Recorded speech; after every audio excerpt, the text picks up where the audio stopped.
Hello' everyone, সকলোৰে exam এতিয়া আগমুহূৰ্তত। এক্সামলৈকে সকলোৰে প্ৰিপাৰেশ্যন খুবেই ভাল চলি আছে বুলি আশা কৰিছোঁ। এতিয়া আমি এক্সামত কি কথা মনত ৰাখিব লাগে, একদম প্ৰথম কথা এক্সামত তোমালোকে মনত ৰাখিবা যে পেনিক নকৰোঁ।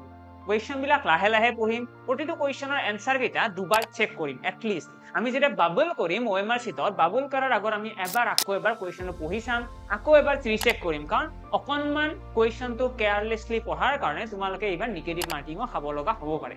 তো কুৱেশ্যনটো দুবাৰ পঢ়াত একো প্ৰব্লেম নাই। নেক্সট তোমালোকে কি কৰিবা, যদি এক্সামত এনেকুৱা এটা চিটুৱেশ্যন আহে যিটো কুৱেশ্যন তোমালোকৰ এনেকুৱা লাগিছে 80% কাৰেক্ট, 80% তোমালোকে জানি আছা, 20% চান্স আছে ভুলে হয় নেকি, তো সেইবিলাক কুৱেশ্যন একদম শেষতহে তোমালোকে চান্স ল'বা। এনেকুৱা নহয় যে তোমালোকে ষ্টাৰ্টিঙৰ পৰা যিবিলাক কুৱেশ্যনত চিয়ৰ নহয় সেইকেইটা কুৱেশ্যন চিৰিয়েলি কৰি গৈ আছে, সেইটো কেতিয়াও নকৰিবা। যদি প্ৰয়োজন হয়, এতিয়া ধৰি লোৱা এক্সামত কেতিয়াবা এনেকুৱাও হ'ব পাৰে তোমালোকৰ আউট অফ 150 কুৱেশ্যন 130 কুৱেশ্যন তোমালোকে পাৰি গ'লা।